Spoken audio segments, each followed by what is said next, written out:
What's up guys, welcome back to my channel, Willy Kun Channel, dan selamat datang lagi di podcast cerita seram. Dan seperti request kalian nih, kali ini gue bakal bahas satu lagi kasus sensitif yang di Indonesia, yaitu kasus Pesona 13 atau kejadian Setiabudi 13.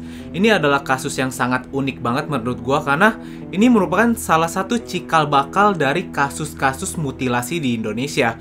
Jadi ini satu kasus mutilasi yang paling pertama diekspos di Indonesia. Nah, kasus ini juga unik banget karena pelakunya ini sempat meninggalkan beberapa bagian tubuh yang bisa diidentifikasi dengan mudah. Contohnya seperti kepala, telapak tangan, dan telapak kaki. Jadi seharusnya kalau orang melakukan kasus seperti ini, mereka membuang bagian itu atau menutupi bagian itu biar mereka nggak ketahuan. Tapi di kasus ini malah kayak terang-terangan gitu dikasih lihat ke polisi, dikasih lihat kepada penyidik, ini loh korban gua, coba tangkep gua kalau bisa. Nah, jadi kasus ini sangat unik banget. Tapi sebelum mulai, jangan lupa gue juga mau ingetin kepada kalian nih, karena ini adalah kasus yang cukup sensitif di Indonesia. Gue mengangkatnya juga bukan ingin mengangkat luka lama atau membuat kerusuhan. Yang pasti di sini gue cuma mau nge-share kepada kalian, memberikan edukasi khususnya kepada kaum muda yang belum tahu kasus ini atau sudah tahu kasus ini tapi nggak tahu secara mendetail nih. Jadi bahan ini atau YouTube gue ini dijadikan pelajaran ya guys, jangan dijadikan malah motivasi atau buat kalian, menginspirasi kalian buat hal-hal kayak gini. Jangan kayak gitu, oke? So, sebelum mulai, jangan lupa untuk selalu support channel gue dengan cara klik tombol subscribe-nya ya di pojok kanan video kalian. Kemudian klik tombol loncengnya agar mendapatkan notifikasi terbaru dari video di channel gue nih guys. Oh iya, bentar lagi gue juga udah mau 100.000 subscriber nih guys. Please tolong bantu gue ya guys, karena subscribe itu bener-bener nggak merugikan kalian sama sekali kok. So, langsung aja kita mulai, langsung kita bahas kasus Pesona 13 ini. Let's go! Kasus ini terjadi pada tanggal 23 November 1981, di mana pada pagi hari itu ditemukan dua box mencurigakan di Jalan Jenderal Sudirman, Jakarta. Kalau sekarang kita ketahui nama jalannya adalah Setiabudi. Nah, kalau kita mau lebih detail lagi, ditemukannya itu tepat di depan Bank Muamalat sekarang nih. Sekarang itu jadi Bank Muamalat, di depan trotoarnya itu ditemukan dua box yang mencurigakan. Jadi kronologi pada pagi tanggal 23 November 1981, di mana dua orang satpam dari PT Garuda Matara Motor melihat ada dua box mencurigakan tepat di pinggir trotoar jalan nih. Tapi di situ mereka masih nggak terlalu curiga lah, soalnya mereka kayak ngeliat, oh ini dua box, jangan-jangan sampah doang ditinggal dari tadi malam, jadi ya ngapain dicek gitu. Tapi hal ini semakin membuat mereka curiga karena lama-kelamaan mereka mencium bau anyir busuk dari dalam box itu. Ditambah lagi box itu sekarang dikerumunin oleh ribuan lalat gitu. Jadi kok ini sampah tapi baunya tuh nggak enak, baunya kayak daging busuk gitu. Terus di atasnya kenapa banyak lalat ya? Jangan-jangan bangkai lagi nih. Tapi mereka nggak terlalu curiga dulu pada paginya. Beberapa saat kemudian, hal ini semakin mengganggu kedua satpam ini nih, karena baunya itu benar-benar bau busuk banget. Mereka semakin curiga, tapi di satu sisi mereka itu juga takut untuk membuka box ini, karena pada saat itu mereka berpikir kalau misalnya mereka buka dan rupanya ini bangkai atau jasad manusia, wah bisa kena masalah nih. Jadi mereka memutuskan untuk melaporkan penemuan dua box yang mencurigakan itu kepada polisi lalu lintas. Tapi sayangnya pada saat itu keadaannya kan pagi hari nih, tepatnya di Jalan Setiabudi loh. Di Jalan Jenderal Sudirman ini pagi hari udah pasti macet banget, macet total di Jakarta itu. Jadi para polisi lebih memilih untuk mengatur lalu lintas Jakarta daripada memeriksa dua box itu. Jadi kayak pengaduan ini sempat terlupakan terlebih dahulu. Bersamaan ketika dua satpam ini melaporkan kejadian penemuan dua box mencurigakan itu kepada polisi, ada juga dua orang gelandangan yang sedang lewat di tepi jalan trotoar itu. Nah, di situ mereka biasanya mengumpulkan kardus-kardus bekas untuk dijual kembali. Jadi mereka melihat, oh ada dua box kardus nih, kayak mendingan kita ambil aja, soalnya ini kan udah di samping trotoar, pasti nggak ada yang milikin lah. Jadi mereka mau mengambil kardus itu, tapi ketika mereka ambil, terus pas mereka angkat ini, loh isinya nih berat nih. Ada apa nih dalamnya? Jadi mereka memutuskan untuk membongkar box ini nih. Mereka mau bongkar boxnya, mau ngambil boxnya, buang isinya. Tapi ketika mereka membuka box itu, ini adalah satu hal yang nggak bakal pernah mereka lupakan. Karena ketika mereka membuka, di box pertama ini mereka melihat ada sepenggal kepala dan 13 tulang manusia. Kemudian di satu boxnya lagi ketika mereka buka, ada 180 potongan badan manusia dan beberapa isi bagian tubuh dari perut manusia ini. Jadi mereka benar-benar, wah, ada apa nih? Mereka kaget banget. Nah, penemuan inilah akhirnya yang dinotis oleh polisi pada saat itu. Setelah polisi kembali mengecek penemuan ini, memang betul di dalam kedua box itu ditemukan potongan badan manusia. Nah, uniknya dalam penemuan ini, polisi juga sempat bingung kenapa seperti bagian kepala, telapak tangan, telapak kaki, dan bagian jari ini, sidik jari, nggak hilang sama sekali. Malah itu bagian yang masih utuh. Sedangkan bagian tubuh yang lainnya ini dicincang habis-habisan. Malah uniknya, bagian yang hilang itu adalah bagian anus, kandung kemih, dan pankreas. Di sini polisi benar-benar dibuat bingung banget karena seperti pelakunya ini ingin menunjukkan loh, ini korban gua loh. Jadi coba cari gua kalau bisa. Dan penemuan ini juga langsung membuat geger masyarakat ibu kota. Soalnya penemuan dua kardus ini tepat di pinggir jalan protokol. Dimana kalau kita ketahui jalan protokol itu pasti udah rame deh. Soalnya itu salah satu jalan yang paling penting di Jakarta. Jadi pelaku ini nggak berusaha untuk menutup-nutupi. Dia sengaja mau korbannya ini ditemukan dan dia ingin dicari oleh polisi. Jadi kasus ini benar-benar menghebohkan masyarakat Indonesia atau tepatnya di Jakarta. Akhirnya potongan-potongan tubuh itu dibawa ke RSCM untuk diotopsi oleh salah satu dokter ahli forensik yaitu Dr. Munim Indris. Nah, untuk kalian yang belum tahu siapa itu Dr. Munim Indris, Dr. Munim Indris adalah salah satu dokter di Indonesia yang memang sudah biasa menangani kasus-kasus besar seperti ini.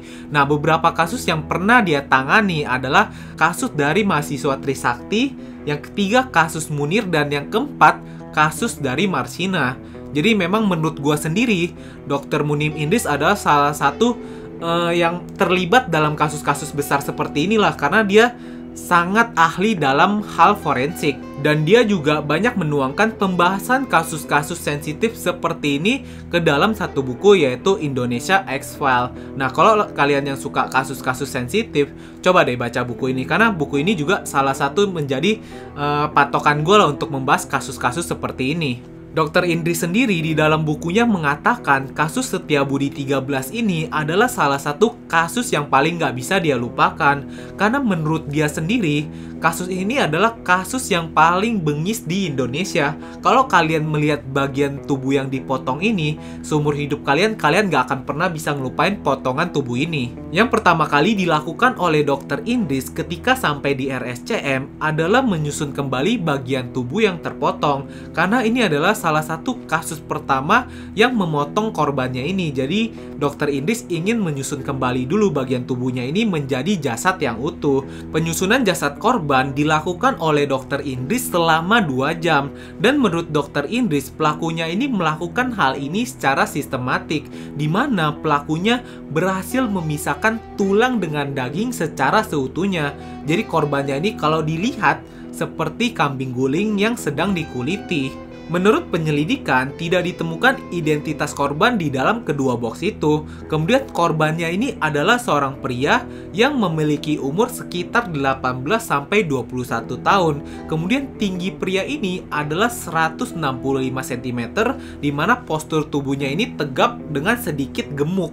Korban dihabisi nyawanya dan mulai dipotong sekitar 1-2 hari sebelum korban ditemukan, di mana pelaku pemotongan ini lebih dari 1 orang yang membutuhkan waktu sekitar 3-4 jam untuk memotong bagian tubuh korban. Korban juga memiliki beberapa ciri-ciri khusus di bagian tubuhnya, yaitu beberapa tai lalat di bagian tubuhnya, di mana menurut sesuai dari hasil forensik, Dr. Indris mengatakan kejadian ini mungkin berlangsung sekitar tanggal 21 November malam sampai dini hari. Jelas menurut Dokter Indris, pelakunya bukanlah orang biasa, di mana kejadian ini dilakukan secara rapi dan tulang ini dipisahkan dari daging benar-benar seutuhnya. Jadi menurut Dokter Indris, pelakunya ini pasti memiliki keahlian dalam menyayat daging. Karena untuk perbandingan aja, tim forensik profesional membutuhkan waktu 2 jam untuk membedah mayat, di mana pelakunya ini cuma membutuhkan 3-4 jam untuk memisahkan daging dari tulang.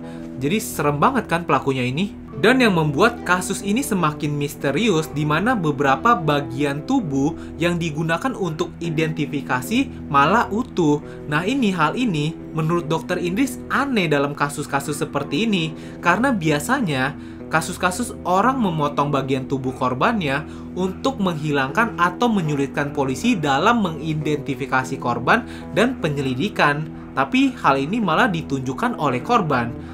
Aneh banget kasus ini loh. Karena menurut Dokter Indris juga, kejadian orang menghabisi nyawa seseorang karena cuma ada 2 hal.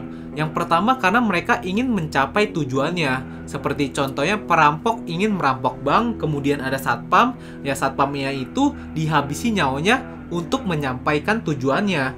Tapi hal-hal seperti ini, kejadian seperti yang ini nih, pemotongan korbannya, dilakukan biasanya untuk melampiaskan emosinya. Jadi lukanya ini nggak gampang untuk diidentifikasi, di mana seharusnya pelaku untuk menutupi jejaknya ini menghancurkan beberapa bagian yang penting seperti kepala, telapak tangan, telapak kaki, dan sidik jari.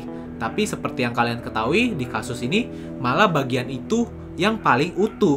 Bahkan walaupun polisi memperoleh sidik jari korban, tidak ada kecocokan sama sekali oleh siapapun dari sidik jari ini. Ditambah lagi ratusan orang yang kehilangan sanak saudaranya atau keluarganya dalam kurun waktu ini juga datang dalam proses pencarian orang.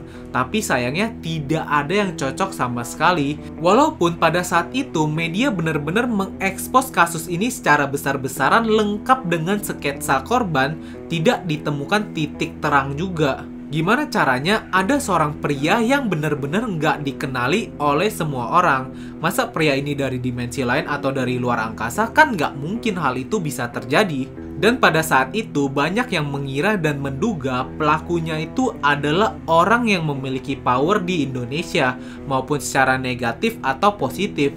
Tapi kasus ini digunakan oleh pelaku sebagai bahan peringatan untuk orang lain.